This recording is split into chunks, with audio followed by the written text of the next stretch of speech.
All right. We're going to get started here with our media availabilities this afternoon at Michigan International Speedway. We've now been joined by Corey LaJoie. Corey, thanks for spending some time with us. We will go ahead. Corey, I'll start with you. You've had a little bit of an opportunity here. You're obviously running the Craftsman Truck Series this weekend, but you will also be on the Amazon booth or stage, I should say. Yeah. Tell us a little bit about this season, what it's looked like for you, and then just the opportunity to get behind the wheel this weekend. Yeah, it's been a blast, especially working with those prime guys, top to bottom. That group, such a group of pros. Especially to sit there next to Carl and to just see how his mind works and how he attacks not only just the sport but now TV. How much of a pro he was. It's no coincidence he had all the success that he's had. So it's been really neat to learn from him as well as all those guys. Those guys are indoctrinating me a little bit and how to really attack TV. So that's been a fun thing to learn. It's been a challenge, but it's been seems to be well received by the fans. Hopefully they enjoy it as well. We have a lot of fun doing it. And then, my schedule got a little busier over the last couple of weeks once Dickerson gave me a ring to drive a couple truck races. I see Bob here with a little smirk on his face, front row. So yeah, it's been, a lot of emotions going back in there. Can I give you my analogy? Leanne's probably going to put, her hand over her face. Here's my analogy. It's like when, you work building a house for 5 years, and then your wife becomes TikTok star and says she's not happy anymore. She kicks you out, and then she calls you back a year later, and you have to go live in the guest room, and she's there with a new boyfriend. That's how this thing goes. So, but I've missed the just like the trenches of trying to work together for a common goal, because it's the only thing. Racing's the only thing in life that you can be measured by your effort, good, bad, or indifferent. So I've missed like the working collectively to try to get a truck faster, or a car faster, or yourself faster, figuring out what your weaknesses are and making them better. And I'm really pumped up to drive this truck with Alan and that whole group, and to see some smiling faces back in that shop. They've obviously been bringing some hot rods to the racetrack on the Cup side, and I'm excited for a little bit of a challenge to get this truck program dialed in a little bit, and I'm happy they tapped me to do it. All right. Well, now open for questions. If you have a question for Corey, we will get a mic to you, and we'll start up front with Bob. When Dickerson first asked you, was there any hesitation? I don't know whether could you say no, or are you contracted out obligately? That's a great question. I didn't give him a choice to read the fine print. I just, I inevitably said yes. I think I do still have a ton of respect for Bill Anthony and Jeff Dickerson and all those guys over there. So they asked me to do it, and I was like, yeah, sure. I've got some weekends open, and and running that truck's going to be the best thing relative to the field I've ever driven. So to get in there, run some racetracks that I feel really strong at, obviously to win is the goal, but to just progress that truck team. They've had a couple off weeks with Kyle driving.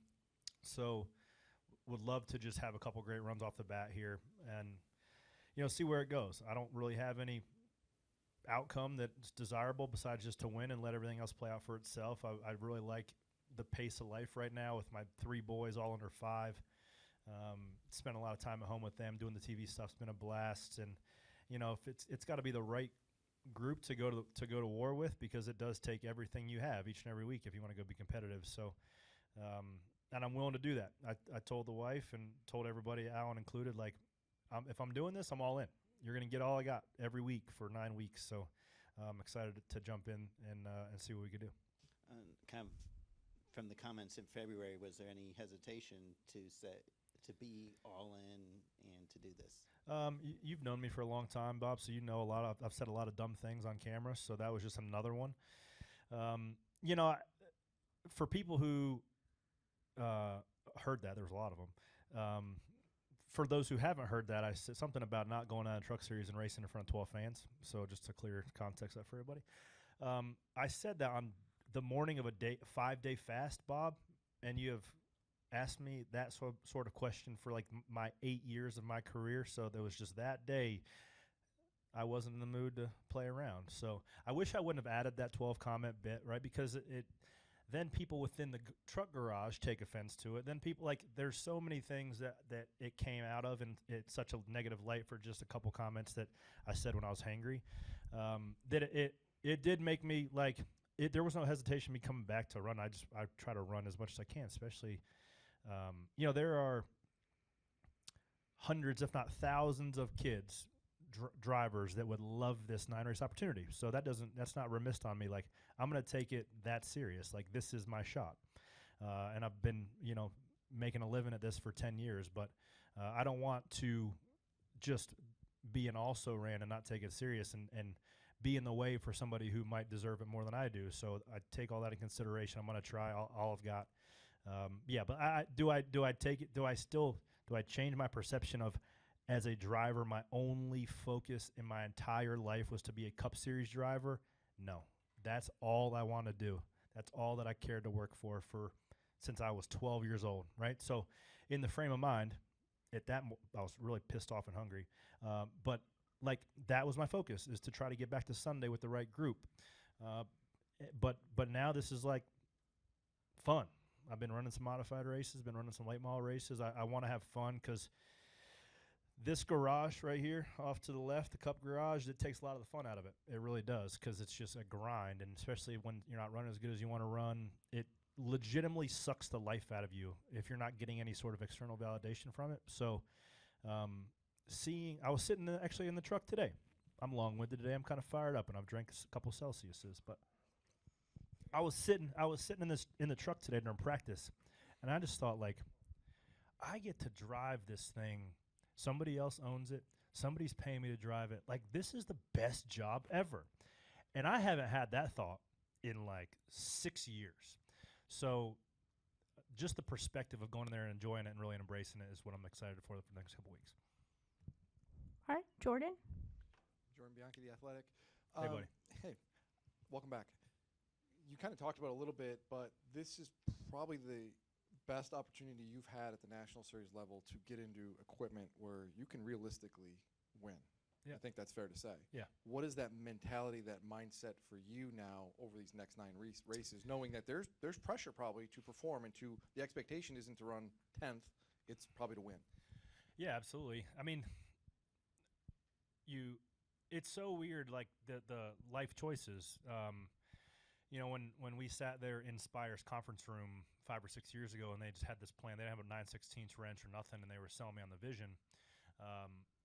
It was nice to be part of the vision up until it became reality. Then they, go a different direction. So all the things that I've driven was to work towards, where we were going. And there were multiple times that Dickerson called me and said, hey, when Roger Penske asked about the 21 car, you got to say no, because this is where we're going, right? And there was another opportunity that was pretty good that I said no to along the way that could have put me in better positions, but I didn't take those.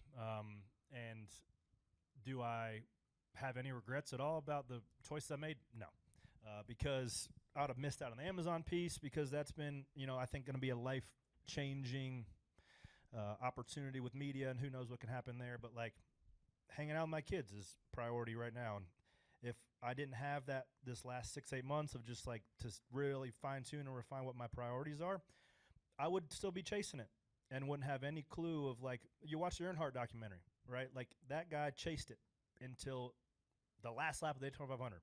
And there's so many things you sacrifice chasing it.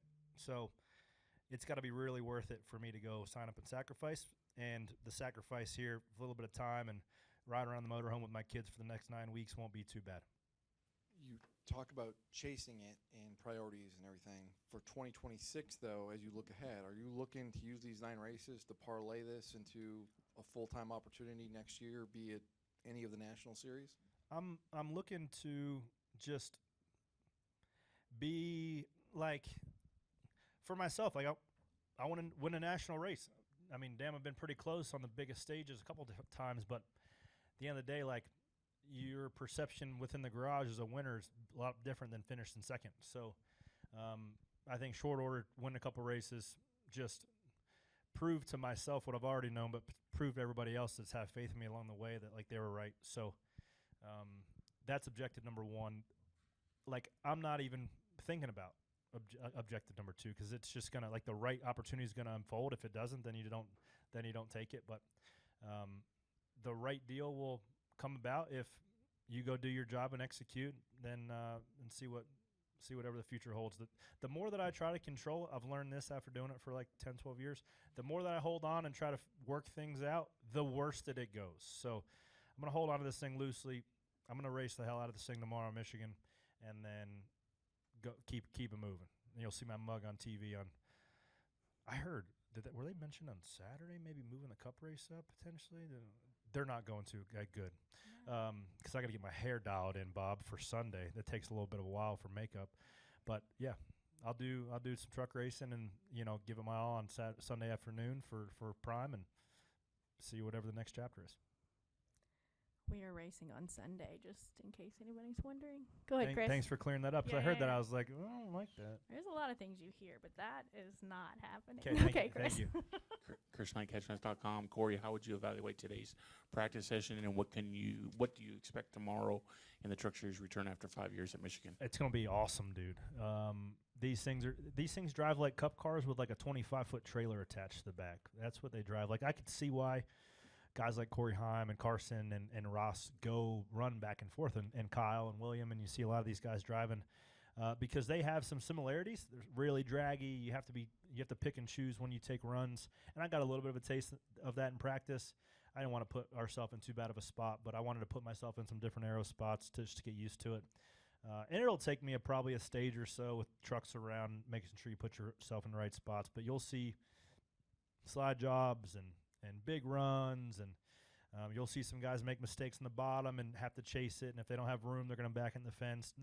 A lot of the same stuff you saw in 2020 when they were here last time. So, and I feel good about the pace of our Gamebridge Camaro, or was it Silverado, I believe.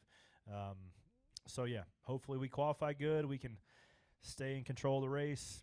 In the top couple lanes, you don't want to get mired too back in traffic, because then you don't really know what happens. But, yeah, I want to be in the mix, and I think it's going to be really exciting. You're not going to see anybody run off with this thing. All right. Steven, did you have a question, bud? Go ahead.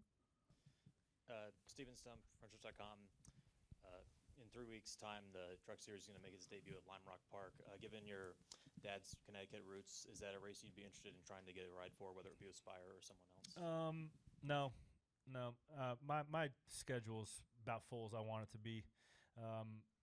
Lime Rock's cool. I mean, Parker Kligerman has some ownership in that track, I believe. So anytime they can stick some new tracks in the schedule, I'm all about it, right? Just for the health of the sport. Somebody else is driving this truck. I don't think that's announced yet, so I'm not going to sit here and announce it either. But, yeah, I will be back in this unit at Richmond and see if we can't get a couple stage points or, playoff points in the bank, winning a stage or two along the way to make a little run in this owners playoff. All right. Any additional questions? All right, Corey, thanks for spending some time with us. Thanks, guys.